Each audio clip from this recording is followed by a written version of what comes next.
Dah, tak payah settle. Jadi kita settle. Yang saya takut lah yang kita dah habiskan duit yang awak pinjam tu untuk bayar 2 bulan sewa kedai. Dah lah awak pinjam dengan Alung ya. Ya, saya salah percaturan. Sabarlah, bagilah saya peluang. Tak, dengan Alung tu... Tak, masalahnya awak ada anak tau. Kenapa awak tak fikir masa awak buat benda tu? Asal tak fikir pakai otak awak Kita tak. ada anak kat rumah yang kalau apa-apa jadi, ada tak awak yang nak bertanggungjawab? Nak tak nak kita kena buka juga kedai kat sini dah. Sewa mahal. Sewa RM13,000 awak. Belum masuk api air lagi. Dengan kontraktor lagi. Kenapa awak boleh lupa daratan ni? Awak tahu tak? Awak ingat, awak tengok sana, awak tengok. 10 tahun dulu, kita buka kedai, kita tak pinjam 1 sen pun duit Alung. Kita tak pinjam siapa-siapa punya duit pun.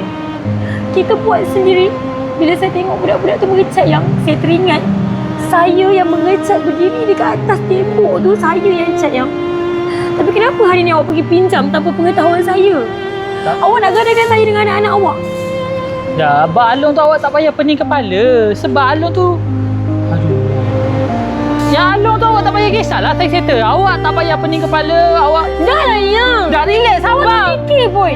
Saya tahu. Tak fikir saya. Saya tahu macam mana saya nak settle dengan Alung tu. Dah.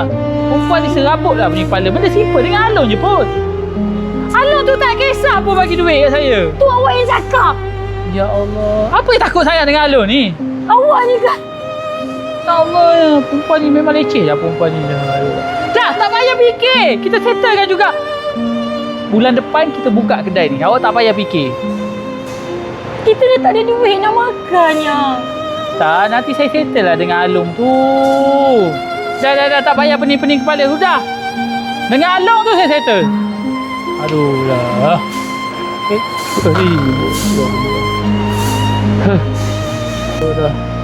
Hello. Mak boleh datang tak sekejap? Ada hal lah nak cerita sekejap. Kat belakang kedai ni je.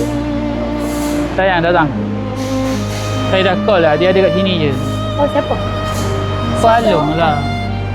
Awak dengan Alung tak ada bagi awak ke? Tak. Saya jelaskan awak tak nak faham. Saya kata Alung tu okey dengan saya. Awak tak nak faham tapi dia ada kat sini. Alung tu siapa dengan awak ya? Alung. Dia masih pinjam duit dengan dia pun. Mana? Memang dia pun bagi orang lain pinjam duit. Lepas tu nak tunjukkan dia dengan saya untuk apa?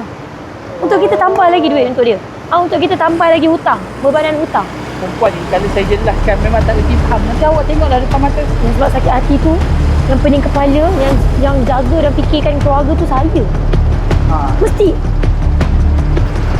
Siapa ni? Assalamualaikum. Apa hal ni? Macam serabut sangat ni. Lah pasal pinjam. Dah. Aku nak free je. Nak pinjam duit kat dia lagi? Ni dah Alung. Bang, tak baik. Ni dah Alung. Alung belah mana? Awak tak ada pun daripada Alung ni? Ya, ni abang sulung saya. Betul, ini adik saya. Abang sulung awak Alung? Alung yang kerja Alung tu ke? Saya kan abang sulung. Saya panggil dia Alung.